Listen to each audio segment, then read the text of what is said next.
Bienvenue donc à ce web événement. C'est le deuxième épisode du cycle Maintenir en temps de crise que nous avons ouvert il y a quelques semaines. Aujourd'hui, nous vous ferons participer à ce retour d'expérience autour de la brigade des sapeurs-pompiers de Paris. Alors rassurez-vous, si vous n'avez pas pu participer au premier épisode, celui-ci sera disponible en replay. N'hésitez pas à me le demander dans les blocs chat qui est à votre disposition sur la plateforme.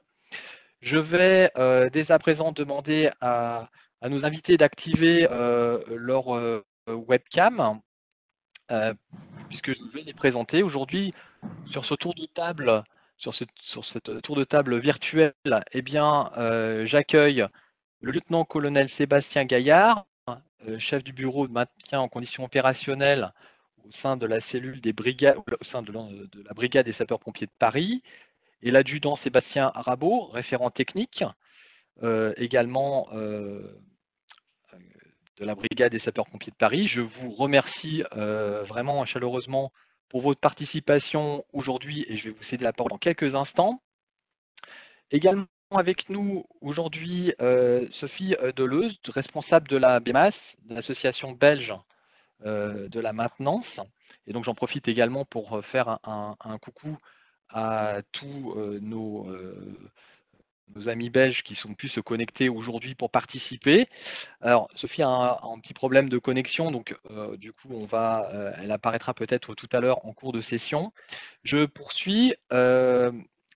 Karim Kalfan, administrateur à l'AFIM, Association française d'ingénieurs maintenance, et maître de conférence à l'UT de Strasbourg. Et Dominique Balm, responsable communication au sein de l'entreprise Carl Software, Carl Berger-Levrault. Voilà. J'ai fait ce tour de table. Juste quelques informations pratiques avant de commencer. Si vous rencontrez des soucis de son, n'hésitez pas à me le signifier dans le chat. J'essaierai de voir pour vous proposer des solutions. Et alors, sachez qu'en cette période, les plateformes sont très sollicitées. Il peut y avoir des micro-coupures. Donc voilà, parfois soyez patients, ça peut revenir en fonction du débit de discussion. Ensuite, si vous avez des questions, je vous invite à les écrire dans le bloc questions-réponses. Je les poserai en fin de session. La table ronde va commencer dans quelques instants. Je vais céder la parole à nos intervenants. Sachez que cela va durer environ une quarantaine de minutes. N'hésitez pas à préparer vos questions. Je les poserai dans la deuxième partie qui va durer une vingtaine de minutes. Et entre, nous proposerons un questionnaire de satisfaction qui nous permet d'améliorer nos événements. Voilà, j'en ai terminé. Je cède directement la parole à nos animateurs. Je cède la parole immédiatement à nos animateurs. Voilà, c'est fait. À tout à l'heure. Bon événement. Merci beaucoup, merci Laurent. Et puis bonjour à tous, merci d'avoir répondu présent, aussi nombreux à cet événement.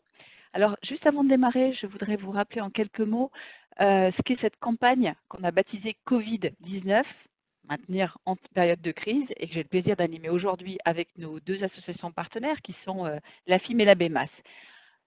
Cette campagne vous offrira l'occasion de vous entretenir, d'entendre différents acteurs de la maintenance qui vont représenter différents secteurs et qui œuvrent pour la continuité ou la reprise de leur activité pendant cette période qui est fortement impactée par le Covid. Donc dans les semaines à venir, vous aurez l'occasion de pouvoir échanger avec différents intervenants professionnels de la maintenance. Vous pourrez partager leurs bonnes pratiques, vous pourrez vous inspirer de leurs méthodes et des outils structurants qui les aident à piloter leur maintenance. Voilà, avec l'AFIM et la BMAS, nous espérons que vous appréciez cette démarche que nous avons mise en place et qui a pour but de créer du lien entre vous, acteurs de la maintenance. Alors c'est parti pour ce deuxième rendez-vous de cette campagne avec nos invités que je remercie également d'être présents à nos côtés pour animer ce web séminaire, donc la Brigade des pompiers de Paris. Juste avant de rentrer dans le vif du sujet, nous vous présenterons en quelques mots l'AFIM, la BMAS et Carl Software. Nous nous entretiendrons pendant une quarantaine de minutes avec le lieutenant-colonel Sébastien Gaillard et l'adjudant Sébastien Arabeau. Pendant ce temps, vous pourrez, comme Laurent vous le disait, poser vos questions, écrire vos questions qui seront présentées à nos intervenants et qui y répondront pendant la vingtaine de minutes qui restera avant la fin de ce web séminaire. Commençons.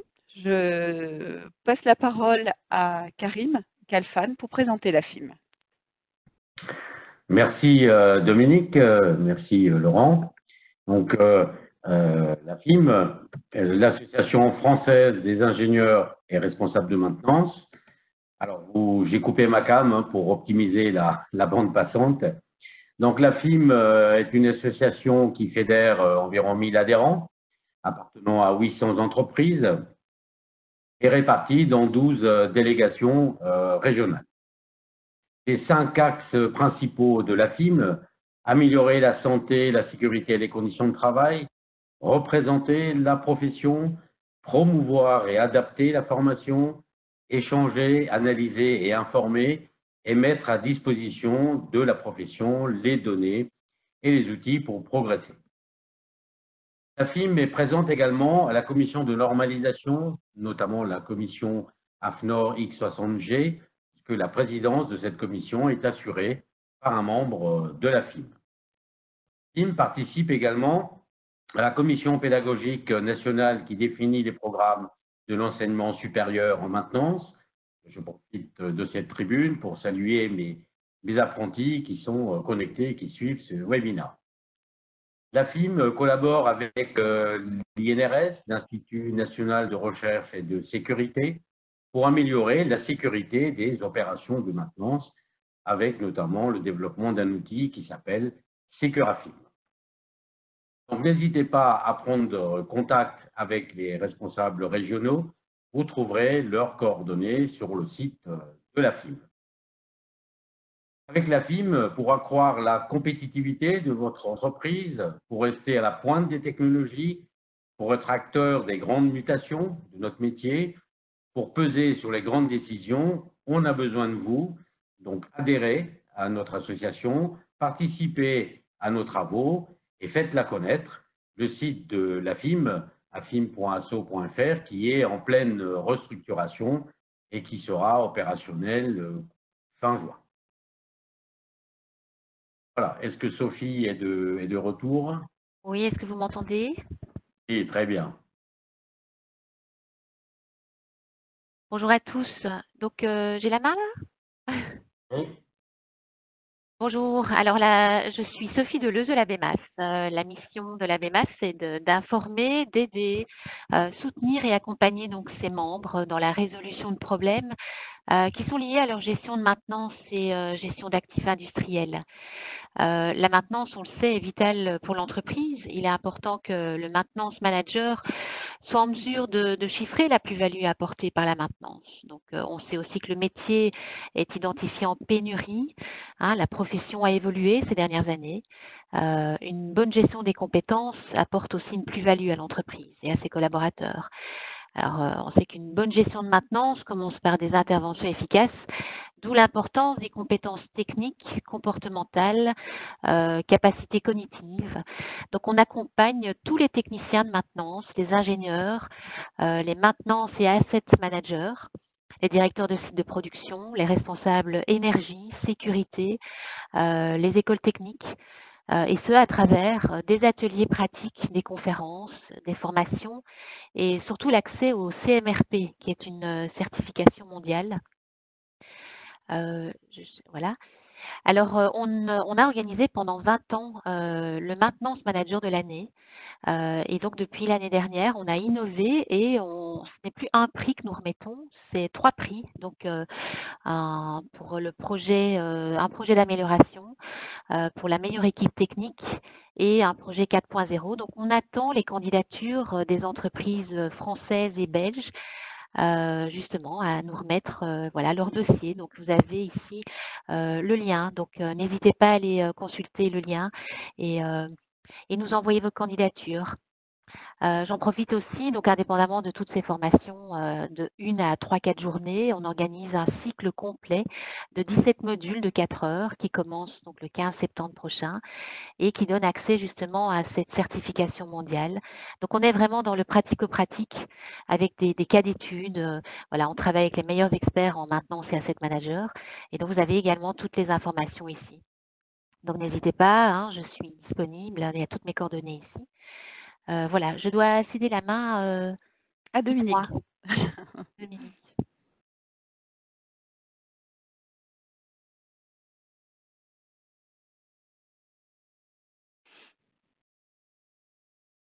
Est-ce que ça marche? Pas encore. Laurent, Merci beaucoup. tu peux m'aider éventuellement parce que là, je ne vois pas Voilà, le. c'est tout bon. Je suis désolée. Voilà. Bien, merci Sophie. Alors, en quelques mots, je vais moi aussi vous présenter Carl Software. Carl Software, c'est un éditeur de solutions de gestion technique du patrimoine, des équipements et de la maintenance, qu'on appelle plus communément GMAO, GTP, qui est fortement orienté Asset Management. Notre but, c'est de vous apporter des solutions qui sont orientées terrain, et ceci, quel que soit votre secteur d'activité, industrie, santé, transport, immobilier, réseau, ville, etc. Là, hop, Carl Software, c'est un éditeur qui a plus de 35 ans d'expérience, qui est numéro 1 en France depuis 2007 et qui est également leader européen. Nous accueillons une équipe de 150 personnes, dont la majorité se retrouve dans le bâtiment que vous pouvez voir sur le slide, qui se trouve à Limonest, au nord-ouest de Lyon. Les autres personnes sont réparties dans d'autres pays dans le monde. Alors, j'attire votre attention sur le titre de ce slide. Vous pouvez lire Carl Berger-Levrault. Ça peut surprendre certains parmi vous qui sont fortement habitués au nom Carl Software. Alors, c'est normal parce que je vous rappelle qu'en 2018, nous avons rejoint le groupe français Berger-Levrault, qui est un éditeur de logiciels multi-activités dont certaines sont diffusées à l'international. Et avec l'appui de ce groupe, nous poursuivons un objectif qui est celui de devenir un acteur majeur de la GMAO à l'international, avec un nom de marque qui change et qui passe de Carl Software à Carl Berger-Levrault. Désormais, nous communiquerons sous ce nom Carl Berger-Levrault. Un chiffre également important, chaque année, nous accueillons une soixantaine de nouvelles références clients. Je vous laisse apprécier la diversité des secteurs d'activité sur ce slide qui rappelle les quelques-uns des derniers clients qui nous ont rejoints. Des clients industriels comme les chocolatiers C'est Moi ou Gérard Dely, des clients qui sont spécialisés dans la gestion de tunnels comme le Grand Lyon, comme TMB, c'est-à-dire les tunnels du Mont Blanc, ou FHVSE qui gère les tunnels de la Belgique. Un petit clin d'œil également en Métrolink, le métro de Dublin, et à l'Office national des chemins de fer marocains qui gère l'ensemble de ses actifs avec Carrefour Transport.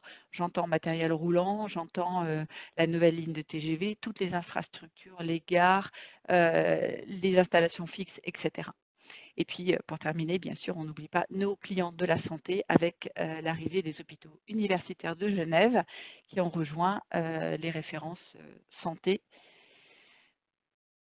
Carrefour Santé. Donc, vous l'avez vu, on adresse différents clients et différents clients notamment à l'international. C'est normal puisque notre produit est proposé en 6 langues de base et 4 langues complémentaires. Pour asseoir notre développement international, nous nous appuyons sur les filiales canadiennes et espagnoles du groupe Berger-Levrault, les agences Carl en Italie et en Belgique et également sur un large réseau de distributeurs. Nous proposons une gamme de produits qui s'articule autour du logiciel CarlSource, décliné en 5 verticalisations, vous pouvez découvrir sur la partie droite de votre écran. Le cœur du logiciel reste bien le même, hein, c'est CarlSource, mais pour chacune de ces verticalisations, vous allez disposer de fonctionnalités métiers qui vont répondre au plus près des besoins de nos clients qui travaillent dans l'industrie, dans la santé, dans les réseaux, les grandes infrastructures, les collectivités, les transports, etc. La gamme CarlSource s'agrémente de 3 applications mobiles. CarlTouch, qui pour la petite histoire avait obtenu l'Award de l'innovation décerné par la BEMAS en 2013. Donc CarlTouch c'est une application qui est dédiée aux techniciens et aux gestionnaires de stock. Vous disposez également de Carl Flash. Carl Flash est une application de demande d'intervention qui est utilisable par tout public et qui est particulièrement utile pour les occupants d'un bureau dans le cadre d'un grand building, qui est utile également pour le personnel soignant des hôpitaux, pour les citoyens qui souhaitent signaler des anomalies sur les équipements de leur ville. Et puis, vous découvrez également Carl Express. Carl Express, c'est la toute dernière application que nous lançons pour les techniciens qui souhaitent réaliser leur compte-rendu d'intervention en Express. Alors, nous organisons un web séminaire sur ce sujet-là. Si le thème vous intéresse, je vous propose de vous inscrire directement à partir du site de Carl Software pour découvrir cette nouvelle application Carl Express le 2 juin à la même heure, 14h30, 15h30. Voilà, j'en ai terminé pour cette rapide présentation de Carl Berger-Levrault. Alors, je vous propose à présent de passer la parole à nos invités de la brigade des sapeurs-pompiers de Paris qui utilisent Carl Source au sein d'un programme qu'ils ont baptisé SIGAL. Alors, SIGAL, ça signifie un système de gestion d'aide à la logistique. Bien, une première question. Sébastien Gaillard, vous êtes donc le chef du bureau maintien en conditions opérationnelles de la brigade des sapeurs-pompiers de Paris. Écoutez, je vous propose de commencer par le commencement, c'est-à-dire la présentation de la brigade et de ses missions. Je vais vous donner la main. Merci Dominique. Exactement, avant de parler de la maintenance de la brigade, je pense qu'il est important de voir l'organisation globale de la brigade et descendre un petit peu au fur et à mesure sur la logistique et ensuite sur le NCO proprement dit. Donc concernant la brigade, c'est une entité militaire qui a plus de 200 ans d'ancienneté et qui est constituée actuellement de 8500 personnes, 8500 pompiers. Donc comme j'ai dit, une entité militaire, donc nous avons un statut particulier par rapport aux pompiers que nous pouvons trouver en province notamment, car on a un statut de militaire. Nous sommes le premier corps de pompiers en Europe et le 3e mondial. Concernant l'activité, elle est relativement dense, avec un secteur qui est bien défini, qui correspond en fait aux 4 départements de la petite couronne de l'Île-de-France, à savoir le 75, le 92, 93 et 94. L'activité opérationnelle de la brigade, proprement dite, son cœur de métier, si on peut dire, c'est grosso modo 2 millions d'appels par an, reçus sur une plateforme d'appels unique qui est positionnée sur l'état-major de la brigade et qui va déclencher grosso modo 500 000 interventions par an. Comme vous le savez, comme vous l'avez bien compris, donc l'activité centrale de la brigade, c'est bien évidemment tout le secours d'urgence. Et dans le secours d'urgence, on peut dire qu'il y a 80% d'activité qui est du secours à victimes. Au lieu de parler, je vous propose une petite vidéo pour illustrer l'activité. C'est une rétrospective de 2019 et qui vous montre vraiment l'étendue de l'activité de la brigade.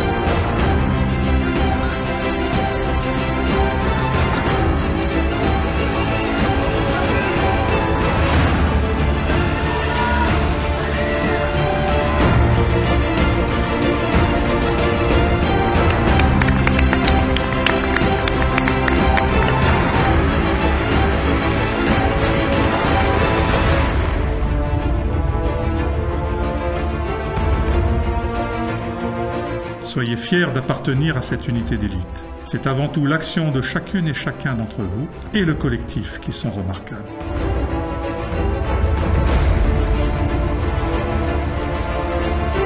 Je m'appelle Dimitri Falk, j'ai 21 ans. J'ai été brûlé sur un feu d'appartement. Mon combat, c'est les brûlures en reconstruction. Allez, préparez-vous, affûtez-vous. dit pourquoi pas donner à ceux qui en ont besoin, donner un sourire à ceux qui sont dans une période un peu difficile. Je n'ai plus de suite parce que ma maman est asthmatique, elle ne respire plus. Une fois que j'ai pu avoir l'adresse, j'ai fait partir les secours.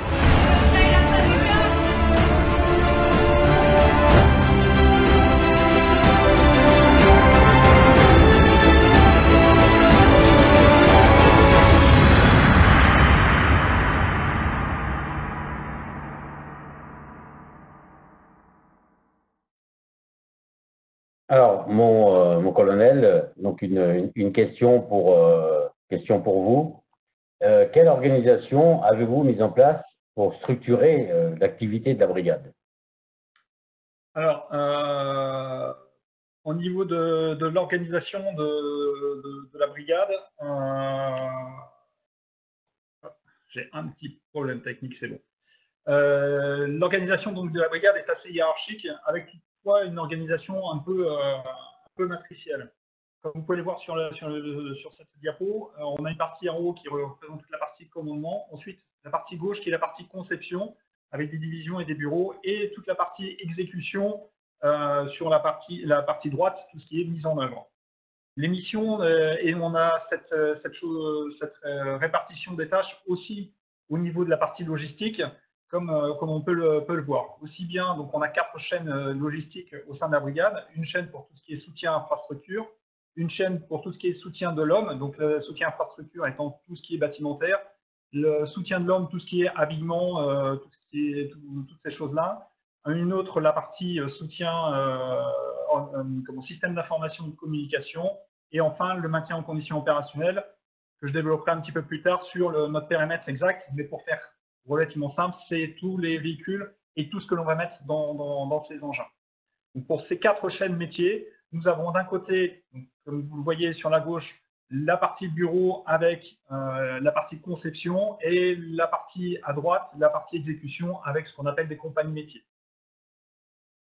Concernant le MCO, donc l'organisation fonctionnelle que l'on a, donc on retrouve cette partie conception sur la gauche, avec une petite partie pilotage, avec le contrôle de gestion et l'administration civile, dans laquelle est l'adjudant Sébastien Rabot, une partie budget commande. On va retrouver une partie responsable de parc qui aura vocation à récupérer les expressions de besoin des groupements, par exemple, ou de l'état-major, et de satisfaire ces expressions de besoin. C'est une des premières missions des chaînes métiers. En dessous, vous allez avoir la gestion surveillance des biens avec la partie gestion de biens, c'est-à-dire que tous ces biens que l'on va satisfaire, enfin toutes ces demandes qu'on va satisfaire par des biens, il va falloir les gérer. Comme j'aime à dire, c'est un petit peu le notaire de savoir où sont les biens, et voilà. Et la partie à droite, donc toute la partie mise en œuvre, c'est la maintenance proprement dite, parce que tous ces biens que l'on achète, il faut aussi les maintenir dans le temps, parce qu'on ne les achète pas pour... c'est rare qu'on achète juste pour quelques temps, il faut les maintenir dans le temps. En termes d'effectifs pour le MCO, cela représente à peu près donc, 290 personnes, donc de sapeurs-pompiers spécialistes. Grosso modo, alors 25% de sous-officiers, c'est-à-dire 25% de cadres, et on a 27 spécialités. C'est assez important au niveau spécialité. Quand j'entends spécialité, on va du bourrelier jusqu'au dieseliste, en passant par le magasinier, en passant par des spécialistes de peinture, marbre, du polyester, on travaille de polyester aussi, etc., etc. Donc plein de spécialités. En termes sur le terrain, l'organisation de la maintenance, en fait, on a 3 pions, ce qu'on appelle les DMR, les détachements de maintenance, donc sur Nanterre, Bondy et Créteil, qui ont vocation à faire du soutien de proximité. Ils vont faire des petites réparations, des maintenances préventives relativement courtes. Et ensuite, on a les ateliers centraux, les DMR de Volussou et le magasin central, donc qui est excentré, qui n'est pas sur la zone d'intervention de la brigade. Où là, on va voir les ateliers un petit peu plus lourds, où on va pouvoir faire des interventions beaucoup plus lourdes. En termes de soutien, on fait 2 types de soutien. On fait du soutien direct et du soutien différé. Le soutien direct est principalement pour les véhicules et les engins, où donc l'unité va venir avec son engin, va être réparée et il repartira avec son véhicule. Toutefois, lorsque la réparation ne va pas être possible sur place, on a un parc de réserve pour certains véhicules, des véhicules opérationnels, type véhicules de sanitaire, véhicules engins pompe, les moyens élévateurs aériens, c'est-à-dire les échelles, plus communément appelées échelles. On va avoir un petit parc de réserve et si on ne peut pas le réparer, on va dire dans la journée, le centre de secours va repartir avec un engin de réserve. Donc ça, c'est le soutien direct pour les véhicules et engins. À côté de ça, on fait aussi du soutien différé pour tout ce qui est pour tous les équipements, c'est-à-dire tout ce qu'on va mettre dedans. Concrètement, c'est pour les tuyaux, c'est pour les lances. Les centres de secours ont une petite réserve dans leur centre de secours. Ils échangent lorsqu'il y a un problème, lorsqu'il y a un tuyau de percée, ils vont l'échanger au niveau de leur réserve. Et une fois par mois, ils vont venir sur le camp de Bolusseau dans le 78 pour échanger ce matériel défectueux avec un bon état. Voilà. Donc on a ce type de maintenance qui nous permet d'avoir une disponibilité des engins et du matériel à quasi 100% en permanence. Je vous propose de laisser la main à Sébastien Rabot pour qu'il puisse vous parler plus précisément de la maintenance avec notre système d'information SIGAL. Je vous remercie, mon colonel. Donc, je vais vous présenter rapidement notre système de GMAO qu'utilise la brigade. Donc, la brigade s'est dotée d'un logiciel de GMAO auprès de Carlsoftup Berger-Levrault. Comme l'a dit Dominique, notre acronyme de ce logiciel-là s'appelle SIGAL, qui veut dire Système de gestion d'aide à la logistique. Donc, SIGAL nous a permis quoi? De mutualiser les logiciels et procédures des différentes chaînes métiers de la brigade qui existaient, qui étaient toutes différentes. Donc, les différentes chaînes de métiers de la brigade sont l'infrastructure. Donc, à la brigade, on gère l'infrastructure, ils suivent les constructions des bâtiments, ils réparent aussi tout ce qui est dans l'infrastructure, l'électricité, les chaufferies, les cuisines, mise en place des cuisines, beaucoup de choses qui tournent autour de l'infrastructure. La maintenance, le colonel vous en a parlé. Nous avons aussi la téléphonie, l'informatique, donc tout ce qui est ordinateur, téléphone, serveur, voilà. Et l'habillement, c'est pour habiller le pompier. Après, c'est aussi les tables, les chaises aussi. Je ne vais pas m'étaler dessus. Donc, comment ça s'est fait, le projet SIGAL? Donc, en 2012-2013, nous avons fait une expression de besoin et on a créé un cahier des charges. Donc, là-dessus, nous avions plusieurs groupes de travail qui ont été composés de différents personnels de ces chaînes de métiers, avec justement par catégorie, il y avait gestion de stock, maintenance, achat, etc. Puis, une fois que nous avons terminé l'expression de notre besoin et créé notre cahier des charges, nous avons lancé l'appel d'offres. Et après, nous avons donc choisi Carlsoftware.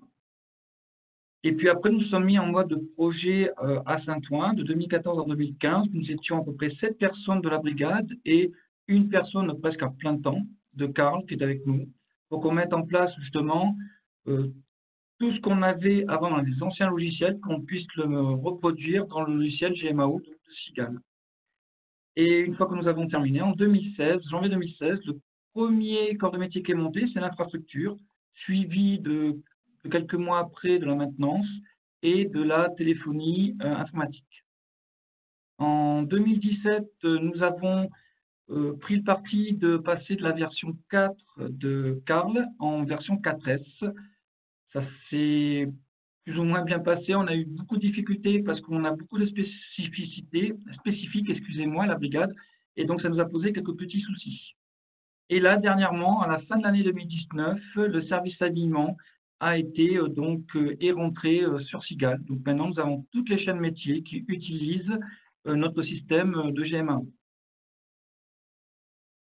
Donc SIGAL nous permet quoi? Il nous permet d'administrer tous les biens de la brigade, que ce soit un camion, que ce soit ce qu'il y a à l'intérieur d'un camion, tuyau, lance, le téléphone portable, un téléphone fixe, une radio, ça peut être des portes de remise, des ascenseurs, ça peut être des frigos, ce qu'il y a dans une cuisine, et aussi tout ce qui est habillement, tout ce qui est le casque que vous connaissez d'un sapeur-pompier, la tenue de feu, le pantalon. Voilà, ça nous permet vraiment d'administrer tous ces biens-là.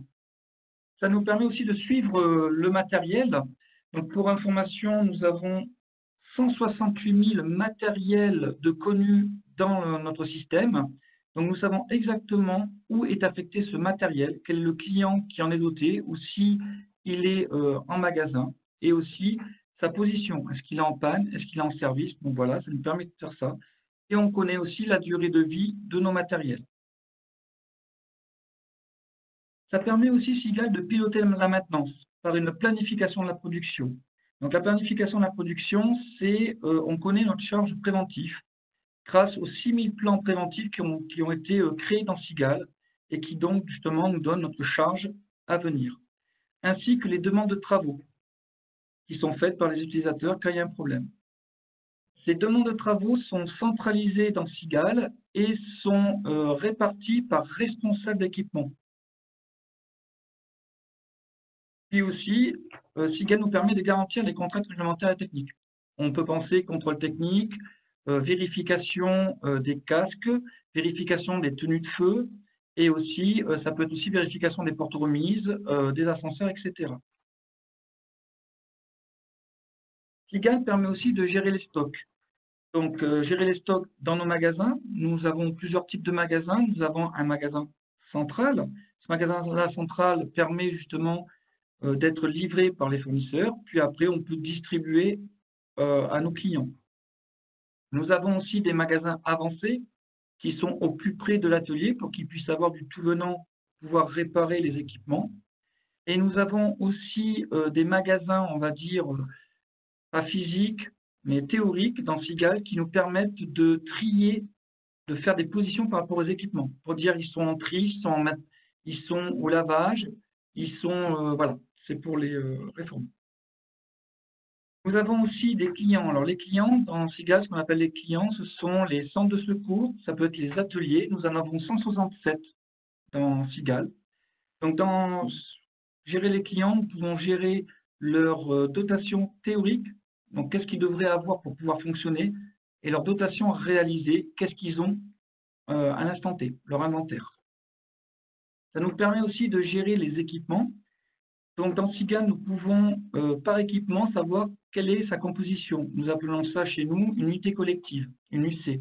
Donc par exemple, on peut savoir de quoi doit être composé un camion. On peut même aller jusqu'à CS. Et aussi, on peut gérer les stocks par local. Donc ça marche un peu plus pour l'infrastructure. Ils peuvent savoir de quoi est composée une cuisine d'un centre de secours, quel est le matériel numéro X est dans cette cuisine. Et voilà.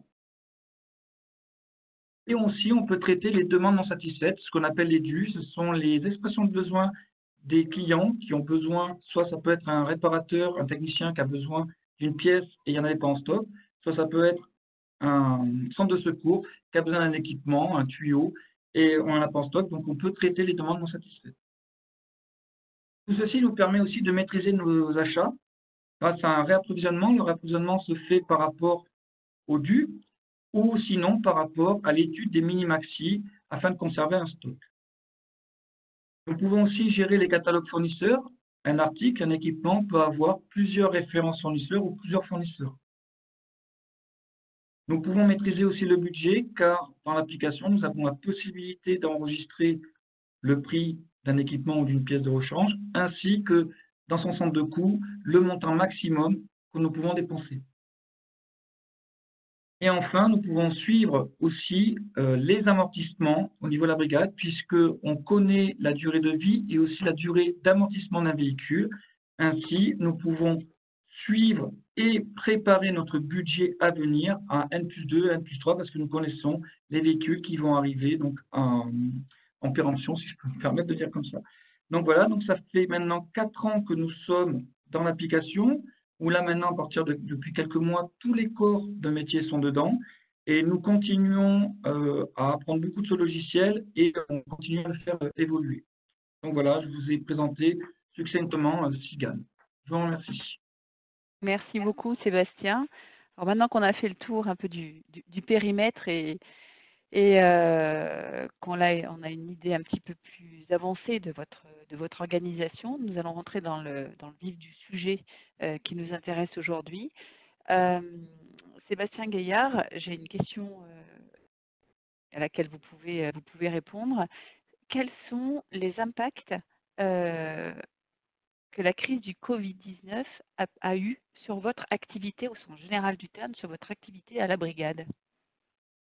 Oui, tout à fait. Il faut d'abord partir sur l'activité générale de la brigade pour après aller sur la maintenance, car on a un échelon support de la brigade. Dès le début, en fait, on a essayé d'anticiper et d'adapter nos moyens à chaque instant. Dans nos moyens, il y avait notamment la partie personnelle, où la préservation du personnel a été et est toujours l'axe d'effort, avec notamment, parce qu'on savait dès le début qu'on s'inscrivait dans un temps long et qu'il fallait absolument maintenir la capacité de la brigade dans la durée. Tout en ayant une attention toute particulière pour la sanctuarisation de la couverture incendie. Nous sommes les seuls sur la petite couronne à faire de la protection contre l'incendie, donc on ne pouvait pas éventuellement s'appuyer sur d'autres entités pour pouvoir venir nous renforcer. Dans la préservation du personnel, et là la chaîne logistique a été, je ne vais pas dire impactée, mais a été touchée, c'est sur la limitation du présentiel en back-office. On a essayé justement de préserver le personnel de la logistique pour pouvoir permettre potentiellement de renforcer les centres de secours ou, on verra après sur certaines missions, les groupements d'intervention de secours. On a eu aussi une activité opérationnelle qui a été bien particulière pendant toute la phase de confinement et encore un petit peu maintenant, avec une activité relativement soutenue au mois de mars. Je dirais soutenue, pas forcément en nombre d'interventions. Le nombre d'interventions a été relativement similaire à une activité normale de tous les jours, c'est-à-dire entre 1300 et 1400 interventions au jour. En revanche, les activités dues au Covid ont augmenté très sensiblement on va dire, entre le 15 mars et presque le mi-mars, passant de quelques dizaines à un pic à 590 le 27 mars. Donc, ces interventions du fait du Covid ont eu un impact sur la brigade, où la désinfection des véhicules faisait que l'intervention durait beaucoup plus longtemps. Puis, on a eu un ralentissement de l'activité, à peu près début avril, début avril, avec un fléchissement sensible de l'activité et avec une activité qui tournait aux alentours de 800 interventions au jour, 700-800 interventions au jour. Je rappelle qu'on est en moyenne à 1350.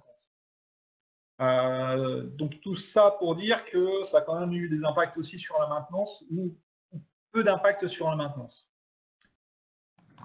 La mise en la limitation du présentiel du personnel de back-office a permis à la brigade notamment de participer à des missions de renfort, car elle a contribué à des missions en dehors de nos missions premières, à savoir la participation à l'émission Chardon, ou plus généralement au transport de patients d'hôpitaux parisiens pour qu'ils soient évacués soit par voie ferrée ou aérienne. Tout ça a eu des impacts, on verra un petit peu plus tard, sur nos véhicules de secours d'assistance aux victimes. Ensuite, des renforts dans les hôpitaux, principalement sur les hôpitaux de Percy et de Bégin, où certains de nos personnes ont été là-bas en tant que brancardiers pour aider les aides-soignants, pour aider à apporter un renfort pour toute la partie pardon, je cherche mes termes, pour toutes les personnes en réanimation. Et plus ponctuellement, on a eu aussi un renfort qu'on a fourni auprès de l'ARS, auprès de l'Agence régionale de santé de France, pour une partie logistique, pour la gestion des flux de divers matériels, pour les aider à récupérer et redistribuer vers les différents organismes. Alors, mon colonel, pour aller dans le même sens que la question de Dominique Balme, j'aurais aimé avoir quelques précisions tout de même sur l'impact de la crise sur l'activité maintenance.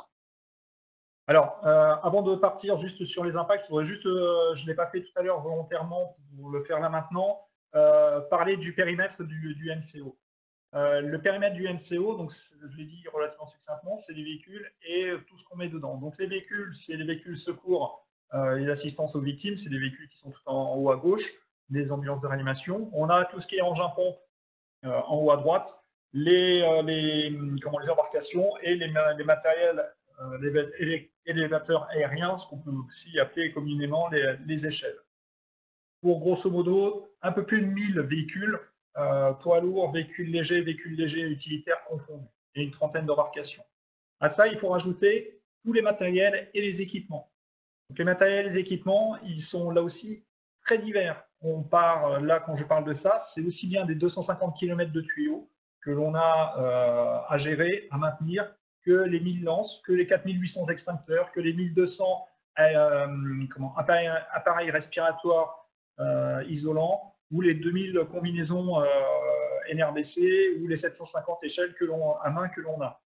C'est tous ces matériels-là qu'il faut soutenir. Le périmètre du MCO ne s'arrête pas là, il continue aussi sur la partie carburant, c'est-à-dire qu'on gère aussi la partie alimentation de carburant, on a des stations de service, on s'approvisionne aussi en stations de service, donc il y a tout ça à gérer. Et puis, les produits d'extinction. Concernant les impacts en termes de, par rapport à la crise du Covid, notre réflexion s'est tout de suite portée sur une analyse des risques, sous deux prismes. Le premier prisme sur l'analyse sur les stocks.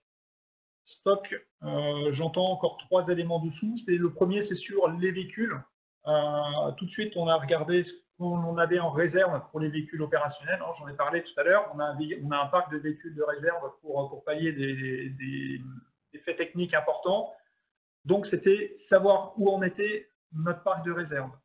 Voir également si nous n'avions pas des livraisons de véhicules à très court terme. Et ça a été le cas. On a eu 12 véhicules, 12 VSAV à récupérer le 10 de mémoire, ça devait être le mercredi 17 mars, je crois. On a récupéré ces véhicules-là, qui nous a bien soulagé la tâche par la suite.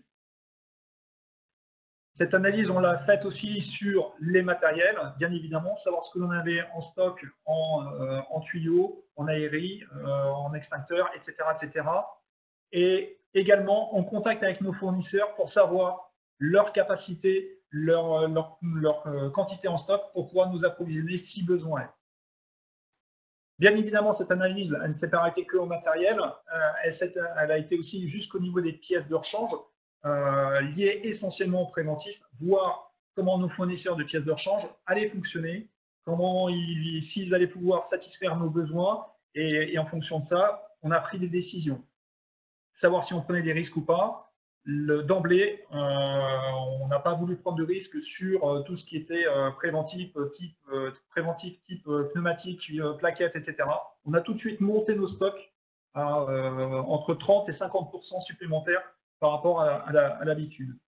Grosso modo, cette analyse sur les deux premiers points, les véhicules et les matériels, nous a permis de maintenir une capacité immédiate à 100% pour les centres de secours. Et les pièces de rechange avaient vocation à nous maintenir une capacité à plus long terme, à durée, pour ne pas mettre de côté totalement la maintenance préventive. L'analyse s'est portée, donc le deuxième prisme, c'est une analyse sur les capacités de maintenance.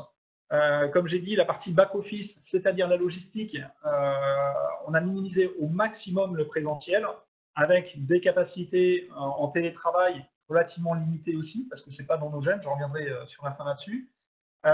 Donc avec voir clairement quelles étaient nos activités stratégiques à l'instant T qu'il fallait absolument conserver pour soutenir, faire vraiment un soutien opérationnel pendant cette phase de confinement. Il a été bien évidemment, il était évident qu'il a fallu faire des priorisations. La priorisation a été faite d'emblée sur le préventif lié à la sécurité. Je pense à tout ce qui est échelle, nos véhicules avec des échelles. Il y a des contrôles obligatoires qui peuvent engager la sécurité de ceux qui les utilisent. Donc il était clair que ça, on ne pouvait pas passer outre. Donc on a maintenu impérativement cette capacité-là de maintenance. Et on va de même sur le préventif. Le préventif, on l'a priorisé sur les engins opérationnels pour permettre de maintenir une capacité à long terme. Et bien évidemment, toute la partie maintenance lourde, on l'a mise de côté pour que l'on puisse se focaliser vraiment sur la partie maintenance des véhicules engins opérationnels. Donc toute la partie régénération d'engins, donc des réparations très très lourdes, suite à des accidents graves ou des choses comme ça, ou la préparation du 14 juillet qui en général on les commence dès le mois de mars-avril, tout ça a été mis de côté et pour pouvoir se focaliser sur certains éléments. Voilà. Nous avons eu des éléments concomitants participant à notre réussite, parce que ça a été au niveau de la maintenance, je peux dire que la phase de confinement a été plutôt une réussite. On a maintenu une disponibilité à 100%. Les éléments qui ont aussi participé à cette réussite, c'est la sollicitation maîtrisée des matériels. J'ai dit tout à l'heure, on a eu une baisse de l'activité. L'activité opérationnelle a été relativement soutenue au mois de mars, mais les véhicules n'étaient pas tant, même le matériel n'était pas tant utilisé que ça. Donc, on a eu un impact moindre sur la maintenance curative. Et ça s'est concrétisé par le nombre de dépannages qui était grosso modo 30% inférieur à la normale. Donc, ce qui nous a permis de vraiment se concentrer sur la maintenance préventive et la maintenance préventive que l'on avait ciblée, à savoir les véhicules opérationnels. Notre maintenance préventive, j'ouvre une parenthèse, elle est très liée à l'échéance et non au potentiel. Donc, le fait que les véhicules dans la deuxième phase du confinement ont été beaucoup moins employés qu'à la normale n'a pas eu d'impact sur la maintenance préventive, compte tenu du fait que l'échéance arrivait quand même. L'autre élément concomitant, c'est la très bonne situation initiale des engins. Comme je l'ai dit, on avait une réserve au début qui était très bonne, ou voire même bonne, pas forcément aller jusqu'à très bonne, mais elle était bonne. On avait des VSAV en réserve de façon suffisante, des engins pompes et des échelles également.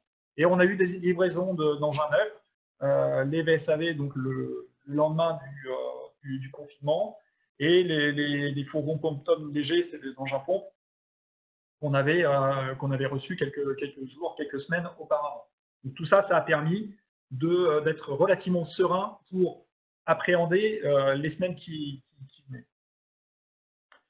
Cette situation a permis aussi de constituer des poules de VSAV supplémentaires sans affecter la disponibilité des engins courants, permettant donc d'agrandir les capacités opérationnelles de la brigade et de pouvoir s'adapter aux besoins, ce qui était le souhait dès le début de la brigade. Merci beaucoup pour toutes ces informations. Alors moi, j'aimerais approfondir la thématique plus particulière de la GMAO. Alors, Sébastien Rabaud, en votre qualité de référent technique, est-ce que vous pouvez nous dire en quoi la GMAO vous a permis de simplifier le pilotage de votre activité pendant cette période de pandémie? Oui, je vais essayer de répondre à votre question. Donc, pendant le confinement, SIGA nous a permis de simplifier le suivi de notre activité grâce en premier lieu d'abord à une gestion précise de nos biens. Alors, qu'est-ce que j'entends la gestion précise de nos biens? Eh bien, on pouvait connaître exactement, comme je vous l'ai dit tout à l'heure, où étaient situés nos équipements, donc avoir un inventaire par client. Donc là, nous pouvons voir dans les deux captures d'écran que nous avons ici, ici, nous pouvions avoir le nombre d'ambulances que nous avions et après, nous avions le détail des matériels, donc le nombre de matériels que nous avions. Donc ça, c'était vraiment bien pour l'analyse, comme a parlé le colonel, pour faire une analyse derrière, c'est vraiment très bien.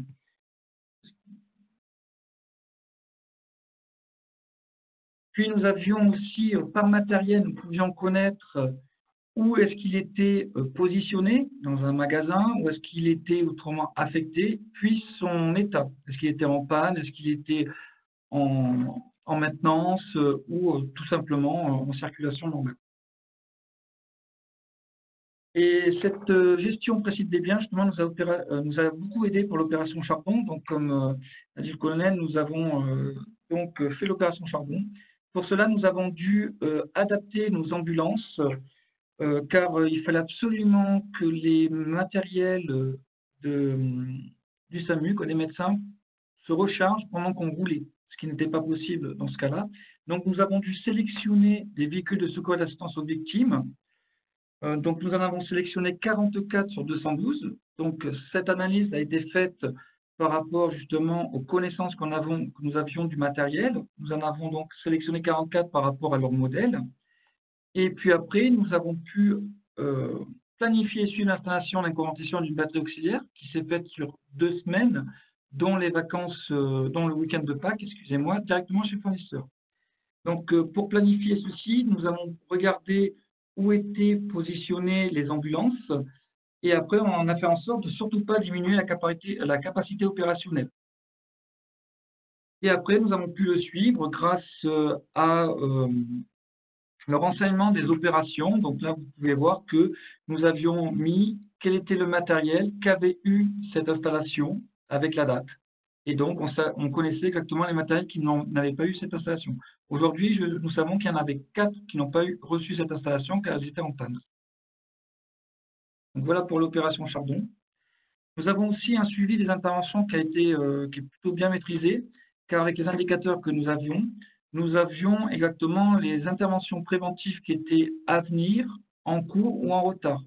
Comme vous a parlé le colonel, nous avons dû justement analyser tout ceci et prioriser nos interventions.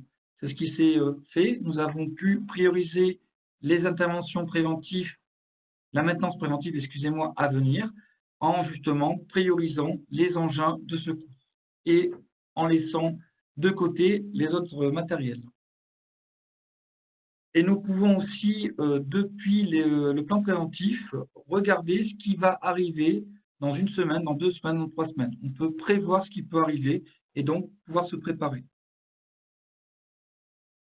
Dans les plans préventifs, que nous avons faits, comme je vous rappelle, il y en a 6000 faits, nous avons fait en sorte que certains plans se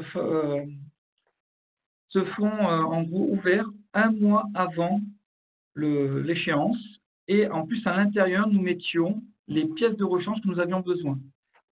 Tout ceci fait que nous avions une maîtrise du stock, puisque dès que le plan préventif était lancé, l'intervention était ouverte avec les articles qui étaient réservés, nous avions par article le stock que nous avions, la quantité qui était en commande, la quantité qui était réservée. Et en plus, avec l'étude des mini-maxi, nous avons pu justement lancer les réapprovisionnements, savoir ce qu'il nous fallait pour avoir un stock normal. Et comme l'a expliqué le colonel, nous avons gonflé nos stocks pour pouvoir tenir tout le temps du confinement. Et nous avons aussi ce qui a fait que ça a pu aussi un peu fonctionner. Tous les utilisateurs n'ont pas vu, mais certains oui. On a fait une continuité de la maintenance du logiciel. Avec CardSource, nous avons beaucoup de spécifiques et nous étions en train d'étudier la suppression de certains spécifiques. Nous avions vu que nous devions supprimer la validation des demandes d'articles. Cette suppression était prévue pour les vacances de Pâques. Et comme on avait moins de personnes sur site, et donc afin justement de faciliter et soulager surtout ces utilisateurs-là qui devaient valider, et comme on devait le faire, on l'a fait 3 semaines plus tôt. Donc voilà, avec Carl, ils avaient pu nous livrer un peu plus tôt et on a pu justement lancer cette maintenance de logiciel. Donc voilà à peu près à quoi le système GMAO nous a servi pour justement passer ce confinement le mieux possible dans notre maintenance. Voilà. Merci. Alors mon colonel, en synthèse, quels fondamentaux vous ont permis de faire face à la crise? Alors, principalement 4.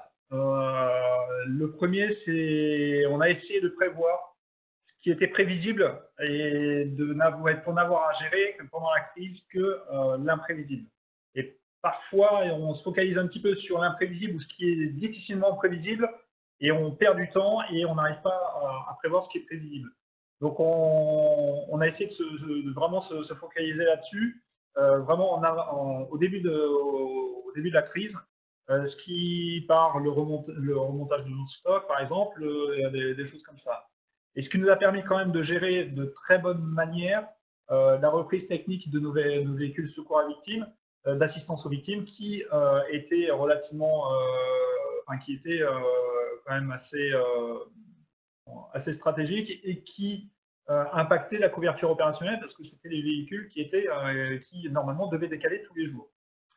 Le deuxième point clé que je pense, c'est le travail sur l'analyse des risques que l'on a fait, pareil, tout au début de la crise, et que l'on a fait aussi continuellement quand même, à se poser les questions, savoir sur les risques que l'on avait. J'en ai déjà parlé un petit peu plus haut. L'autre point, c'est la responsabilisation à chaque échelon. Savoir déléguer même en temps de crise. On a du personnel derrière nous, même si on est manager ou quoi que ce soit, on a quand même du monde derrière nous qui comprennent la situation et qui sauront prendre les bonnes décisions aussi de leur niveau. Et il faut savoir déléguer là-dessus. Pour essayer d'illustrer sur le présentiel, tout ça, on l'a vraiment décliné au plus bas, en donnant des grandes orientations, mais la présence de telle ou telle personne était gérée, par exemple pour les ateliers, c'était géré au niveau des ateliers. Pour la fiabilité des données du système d'information, ça c'est vraiment on a pu augmenter nos stocks de pièces de rechange très facilement grâce à ça, parce qu'on avait des minimums et des maximums qui étaient fiables. Et donc sur certains articles, je ne dis pas quelles le sont pour tous nos articles, mais tout au moins ceux-là, on avait une quasi-certitude de la fiabilité des données, et ce qui a permis, quand la décision a été prise, de lancer les commandes, on va dire, quasiment dans la journée.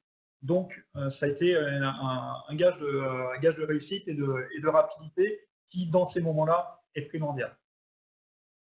Merci. Alors, en quelques mots à présent, parce que je vois qu'on est en train on a déjà dépassé l'horaire prévu. Monsieur Gaillard, en quoi la gestion du Covid vous a permis d'identifier les points d'amélioration que vous pouviez apporter au sein de votre organisation, vos processus maintenance? Alors, comme j'ai dit en introduction, aujourd'hui mieux qu'hier, mais moins bien que demain. Pour l'instant, la crise du Covid n'est pas terminée non plus. On est en période de déconfinement. Pour l'instant, on voit quatre pistes d'amélioration. La première, c'est la mise en place du télétravail pour les activités support. Le télétravail n'est pas dans nos habitudes au sein de la brigade, comme d'autres entités, donc on va travailler là-dessus. Savoir ce qu'il nous faut comme matériel éventuellement. On a des systèmes de sécurité d'information qui sont très verrouillés, ce qui est tout à fait normal, et qui ne nous permettent pas forcément un accès très facile en dehors de notre institution à des données, etc. Donc là, il va falloir qu'on y travaille. Je ne parle pas que de la messagerie, je parle aussi des données, notamment des données de SIGAL.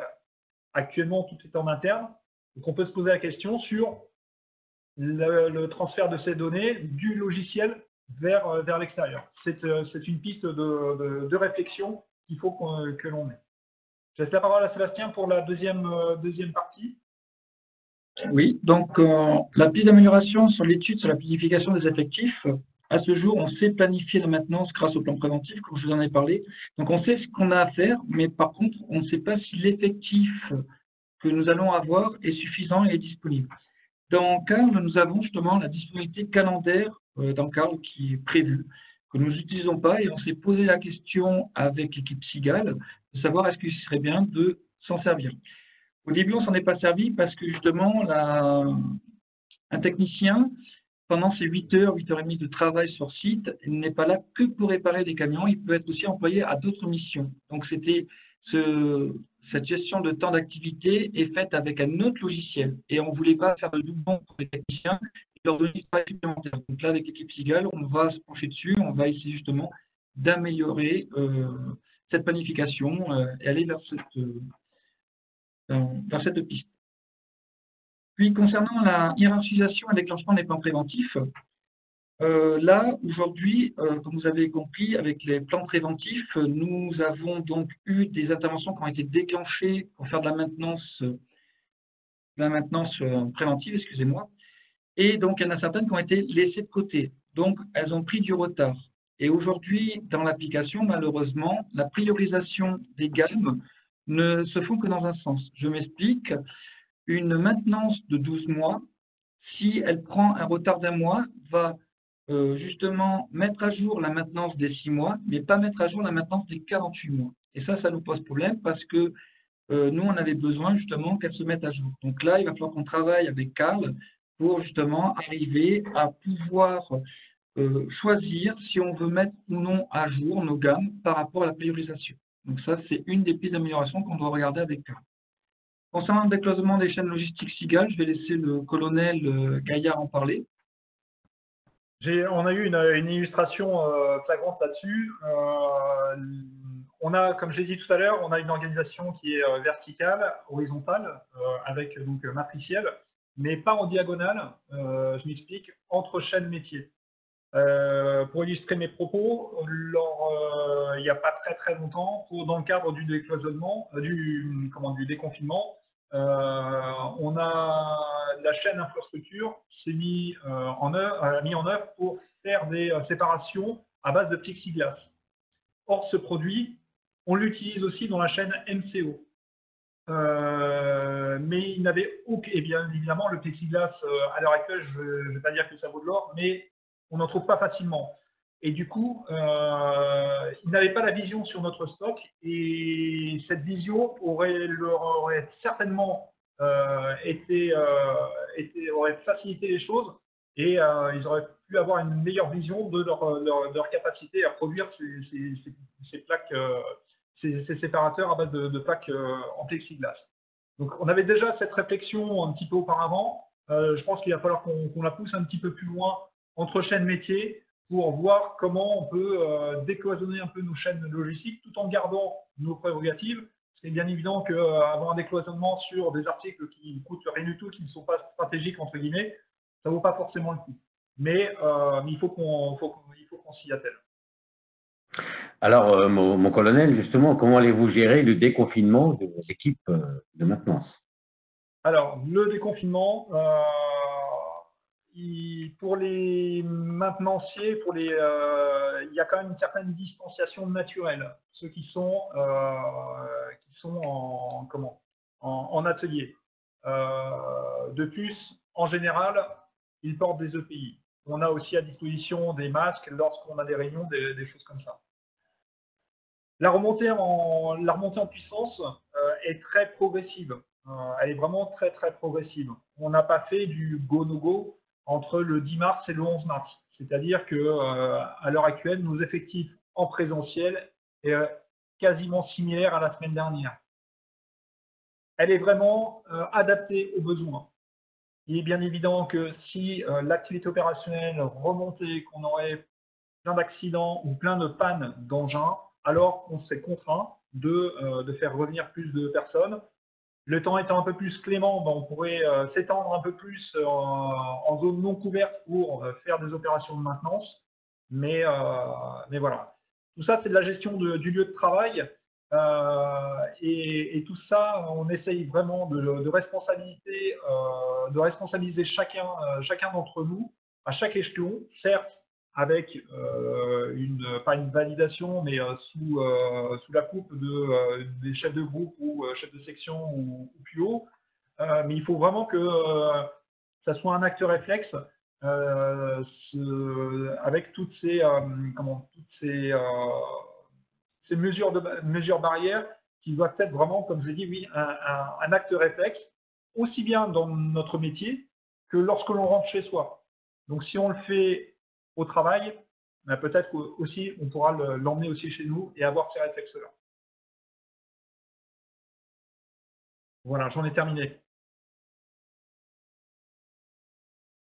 Eh bien, merci vraiment pour le temps que vous nous avez accordé, pour les précisions, pour le concret qui a été débattu aujourd'hui. Alors, évidemment, on a laissé le temps de pouvoir apporter toutes ces informations, et d'ailleurs, nous remercions tous les participants d'être restés et d'avoir prolongé. Alors, il y a un certain nombre de questions. Comme je le disais, je vais immédiatement ouvrir notre petite enquête, mais je vais immédiatement poser les questions à nos participants par rapport à plusieurs éléments qui ont été remontés. Alors, plusieurs choses. Il y a des questions très techniques sur la partie maintenance, sur les indicateurs. Est-ce que le pourcentage de curatifs préventifs a évolué par rapport à la crise? C'est-à-dire, en gros, quels étaient les pourcentages avant et pendant la crise? Est-ce qu'il y a une explication à cela? Il faut brancher le micro.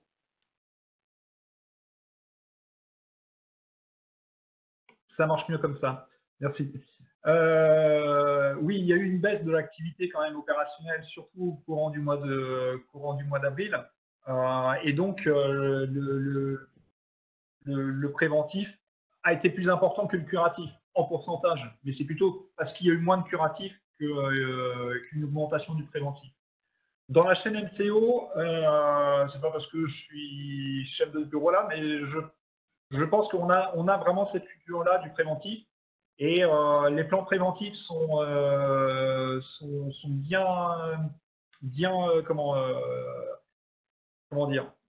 bien à jour. Et voilà, je crois que de mémoire, on est à peu près à 75-80% de préventif et le reste en curatif. Alors une autre question qui gravite autour un peu aussi avant une autre question sur les indicateurs, une question plus générale qui est posée. Vous avez présenté l'usage que vous avez autour de l'outil de gestion SIGAL. Combien de personnes assurent le suivi et l'exploitation des données qui sont issues de la GMAO, notamment le contrôle du stock, la planification des interventions, voilà, les différents processus qui tournent autour de la GMAO? Combien de personnes assurent cette exploitation? Alors, je parlerai juste pour la chaîne MCO, sachant que dans les autres chaînes, il y a aussi des personnes qui exploitent les données. On va dire qu'il y a, pour la partie logistique, approvisionnement, on va avoir 10-15 personnes qui vont gérer les données, faire les approvisionnements, etc. Et après, au niveau de la mécanique, de la maintenance proprement dite, des actes techniques, on va voir la cellule ordonnancement qui va justement gérer tout ça. Et là, ils sont 4 ou 5. Après, il y a tous les ateliers. Donc là, on est là, je vous propose de revoir ma slide où on a toute la partie exécution proprement dite. Donc là, c'est des personnes qui vont écrire dans le logiciel.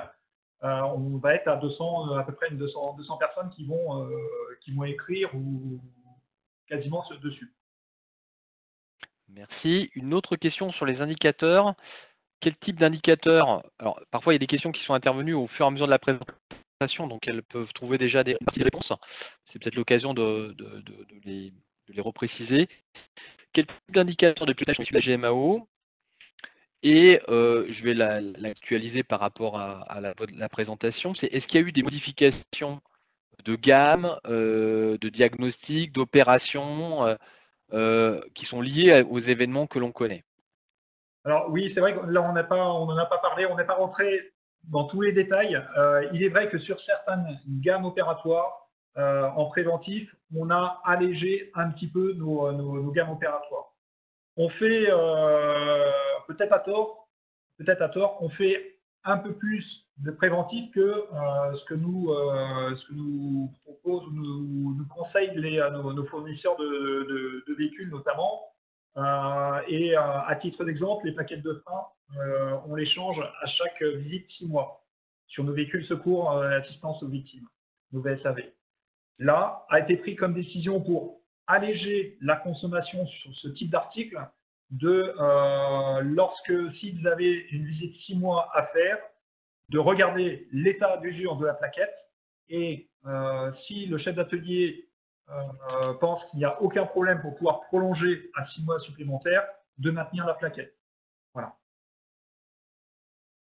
Merci. Autre question qui va un peu dans la même veine, mais qui du coup illustre bien aussi les questions que se posent des participants. C'est, je la retrouve pour pas la... est-ce que dans les données qui ont été saisies, enregistrées avant la crise, il y a des données qui ont été amenées à évoluer, notamment sur le stock? Est-ce qu'on a été amené à changer certains seuils, à stocker de nouveaux produits? Alors, à stocker de nouveaux produits, à ma connaissance, non. J'ai pas d'exemple concret. Concernant les saisies, et ça va reboucler un petit peu sur la gestion, la fiabilité des données. On l'a dit, on a augmenté nos stocks de pièces de rechange tout au début du confinement. En revanche, le minimum et le maximum qui est lié à un article, ceux-là n'ont pas changé. Ils n'ont pas changé parce que on espère bien quand même retrouver, je ne vais pas dire une activité normale, mais un rythme un petit peu plus normal. Et donc, si on vient à modifier ces minimums et ces maximums sur les articles type plaquettes de frein dont je parlais tout à l'heure, on va fausser nos réapprovisionnements, notre stock, etc., notre fonctionnement relativement normal. Donc, en aucun cas, même si on a augmenté ponctuellement notre stock, il nous faut, à mon sens, changer le minimum et maximum d'un article. De toute façon, ces données de fiabilité, et on va reprendre l'exemple des minimums et maximums, ils sont valables à ce jour, mais dans 2 mois, dans 3 mois, il n'est pas forcément incohérent et il serait de bon ton éventuellement de revoir leur niveau. Parce que notre consommation peut évoluer, parce que les durées, le délai d'approvisionnement de nos fournisseurs peut évoluer, etc. Et c'est les 2 critères principaux qui peuvent faire que le min et max peuvent varier par rapport à un article. Merci en tout cas pour toutes ces précisions. Une question un peu plus générale qui concerne les brigades en France. La question est autour de savoir si les autres brigades des autres régions françaises sont structurées comme vous l'êtes, et puis pour élargir un peu et le contextualiser, est-ce qu'il y a eu des relations, des prêts de matériel peut-être, voilà, est-ce qu'il y a eu des échanges avec d'autres brigades? Alors, le nom exact, c'est les 10 pour les départements. C'est par département, les organismes sont faits par département. Chaque département a une organisation pas forcément identique à la nôtre. La particularité peut-être de la brigade, c'est qu'il y a beaucoup de choses qui sont faites en interne. Et cela a montré là pendant la crise que c'est quelque chose de très important parce que ça permet une réactivité que l'on n'a pas forcément avec une sous-traitance accrue. Donc chaque 10 n'a pas forcément les mêmes ateliers que nous. Je ne vais pas dire qu'on a les meilleurs ateliers, mais la diversité de nos ateliers, je ne sais pas s'il y a d'autres organismes d'incendie et de secours qui ont ça. Et j'ai oublié le deuxième volet de la question, je suis désolé. Non, mais c'était bien. Oui, le deuxième volet, je me suis permis de l'aider dans cette question sur le fait est-ce qu'il y a eu des échanges de matériel, d'équipements, il n'y en a pas moyens. Alors, il n'y en a pas eu. Toutefois, tout au début du confinement, j'ai quand même pris contact avec mes homologues de la Grande Couronne pour dire, je vous propose d'échanger sur la possibilité de s'approvisionner en pièces de rechange, etc., voire de se dépanner si nécessaire en cas vraiment de coup dur. Et c'était vraiment un échange d'informations, notamment vis-à-vis de nos fournisseurs, savoir si on avait une information sur tel fournisseur qui ne pouvait plus fournir ou un tel qui pouvait fournir sur des pièces un petit peu stratégiques. Eh bien, j'ai encore 2 questions qui sont arrivées, je propose de les poser et puis de s'arrêter là. Eh bien, l'avant-dernière question, c'est preniez-vous en compte la criticité des équipements avant cette période? Et est-ce que vous pensez, à défaut, si vous ne l'utilisez pas, est-ce que vous pensez l'appliquer ou la mettre en œuvre? On l'utilise déjà un petit peu. On a déjà mis en place quelques process là-dessus, notamment sur les véhicules de réserve. Je l'ai dit, sur certains véhicules, des véhicules secours à victimes, secours d'assistance aux victimes, les VSAV, les ambulances de réanimation, les engins pompes, les moyens élévateurs aériens. Nous avons de la réserve lorsque nous avons des casses qui peuvent durer plus d'une journée. Donc, on va leur fournir un véhicule neuf, un véhicule bon état, pardon, pour que le centre de secours puisse subvenir. Donc, ce qui permet de maintenir une capacité opérationnelle au niveau de la brigade à 100%. Et malgré ça, on a mis en place aussi un deuxième process. Si on n'a plus de réserve dans tel ou tel matériel, ou tel engin, eh bien, on a une procédure pour s'approvisionner en pièces de rechange. On a ce qu'on a appelé une procédure d'urgence, pour que toute la chaîne, toute la supply chain, entre guillemets, entre l'expression du besoin de l'atelier jusqu'à la personne qui va émettre le bon de commande, soit au courant qu'il y aura un dossier à traiter en amont. Nous sommes une institution, on a différentes chaînes de validation d'un bon de commande. Donc, il y a un petit temps administratif et justement, par ce process, on essaie de minimiser lorsqu'on a une commande à faire. Voilà. Merci beaucoup pour toutes ces réponses enchaînées sans pause. Hein. Et la dernière, alors elle est très ciblée sur Karl. Est-ce que la version 4S couvre la totalité des besoins de l'ordonnancement de Cigale? Ou est-ce que vous attendez d'autres choses, voilà, plus globalement? On n'en a pas trop parlé. Vous voulez parler des spécifiques un petit peu, on a un petit peu parlé des spécifiques. On voulait travailler un petit peu dessus pour les éliminer, pour fluidifier un peu plus Cigale. On voulait attendre un petit peu, faire ça et ensuite passer éventuellement sur la V6 ou une autre. Et juste avant le confinement, en fait, on a commencé à réfléchir et se dire pourquoi pas aller directement sur la V6 et donc qui permettra, alors pas forcément d'ordonnancement ou autre, mais en termes de fluidité et de visualisation où ça serait plus intéressant pour nous. Je ne sais pas si Sébastien, tu veux rajouter des choses là-dessus? Voilà. Merci. Eh bien, merci à tous nos intervenants pour cette présentation fort riche en informations. Vous avez à l'écran les prochains web événements proposés par Karl Berger-Levrault et nos partenaires également. N'hésitez pas à vous inscrire, il y aura des invitations de toute façon qui vous seront proposées. Je vous souhaite de vous porter bien d'ici là et à très bientôt. Merci à tous. Merci Laurent. Merci beaucoup à tous. Merci. Merci.